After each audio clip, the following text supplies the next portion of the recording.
കോഴിക്കോട് തൊട്ടിൽപ്പാലത്ത് ഭക്ഷ്യവിഷബാധ എന്ന സംശയം വിവാഹ സൽക്കാരത്തിൽ പങ്കെടുത്ത 60 പേർ ചികിത്സ തേടി. സമീർ സി മുഹമ്മദ് ചേരുന്നുണ്ട് വിശദാംശങ്ങളുമായി കോഴിക്കോട് നിന്ന്. സമീർ, ഇക്കാര്യത്തിലൊരു അന്വേഷണം തുടങ്ങിയിട്ടുണ്ടോ? ഈ ഭക്ഷണത്തിന്റെ സാമ്പിളോ മറ്റോ പരിശോധിക്കുന്നതിലേക്ക് കടന്നിട്ടുണ്ടോ?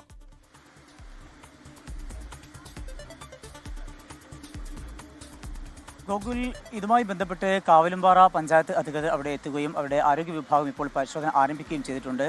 മാവുള്ള പറമ്പത്ത് രാജന്റെ വീട്ടിലാണ് ശനിയാഴ്ച വിവാഹം നടന്നത്. തുടർന്ന് ശനിയാഴ്ച രാത്രിയായിരുന്നു വിവാഹ സൽക്കാരം. പിന്നീട് ഞായറാഴ്ച വൈകിട്ടോടു കൂടിയാണ് ആരോഗ്യ പ്രശ്നങ്ങൾ പലർക്കും വയറിളക്കം അതുപോലെ ഛർദിയും ഉൾപ്പെടെയുള്ള ആരോഗ്യ പ്രശ്നങ്ങൾ ഉണ്ടായത്. പിന്നീട് അതുമായി ബന്ധപ്പെട്ട് ഈ ഒരു ഭക്ഷ്യവിഷബാധയാണ് എന്നുള്ള ഒരു പ്രാഥമിക നിഗമനത്തിലാണ് ഉള്ളത്. 60 പേരാണ് ഇതുമായി ബന്ധപ്പെട്ട് ഇപ്പോൾ ചികിത്സ തേടിയിരിക്കുന്നത്. കുറ്റ്യാടി താലൂക്ക് ആശുപത്രിയിലാണ് 45 പേർ ചികിത്സയിൽ കഴിയുന്നത്. ഇവരുടെ ആരോഗ്യനില തൃപ്തികരമാണ്.